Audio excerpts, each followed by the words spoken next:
Let's get a quick take on this last one. Democratic gubernatorial candidate Mike Johnston officially made the primary ballot this week, and Jared Polis submitted 33,000 petition signatures in his own bid for the ballot. On the GOP side, Walker Stapleton, who has already turned in signatures, is considering going to the state convention. Eric, you can take your pick on either party. What's the bigger news? What's the bigger impact? Real quick, I mean, we're now three and a half months away from a primary. This thing is, we're in prime time here.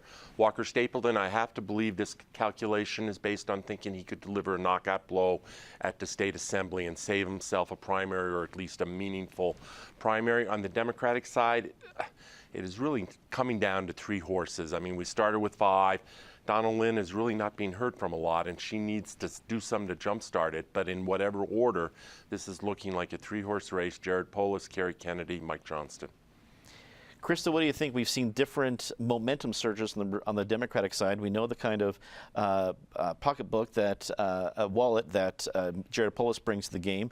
We know that Kerry Kennedy did well in the caucuses, and Mike Johnston's first in the ballot, or at least first from the petitions.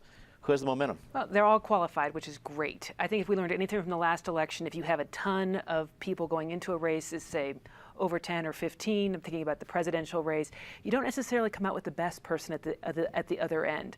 In this case, we've got a small number of people, all with good credentials, good experience in government, all eminently qualified. I think it comes down to issues.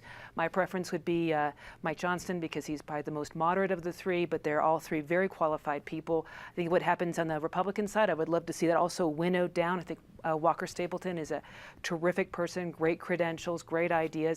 And then to go into a race where we have ideas versus personal invective, that would be awesome. See, you haven't been on the CIO long enough to be very cynical, so it's understandable that you're thinking you can have this kumbaya moment, but you can be forgiven that. Patty, what do you think? What's the biggest news coming out of the gubernatorial updates? Well, definitely Kerry Kennedy's showing in the caucus was impressive. Now, she's not petitioning her way on, but you've got to think she will get there from what she's doing. That we knew Mike Johnston was out of the gate early, and so that he was the first to get on the ballot isn't a surprise. That Jared was able to get all the signatures he needs isn't a surprise. I think one of the things on the other side that's surprising is still that Cynthia Kaufman, we are hearing so little from and about. So if anyone could maybe give Walker Stapleton a little competition, it would be her. David, does Stapleton smell blood in the water? Can he deliver the knockout punch as Eric describes?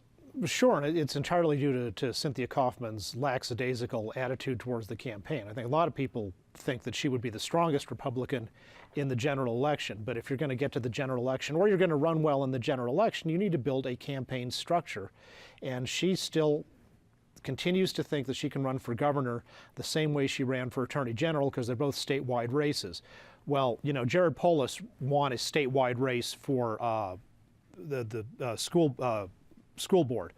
And he put a lot of money into it, more than any human in the history of Colorado in the past in that race. And I'll guarantee you he is running his governor's race at a level that is far above that. You can't run for governor the way you run for AG, and since she does not acknowledge that fact, I think her chance of making the ballot continues to decline daily.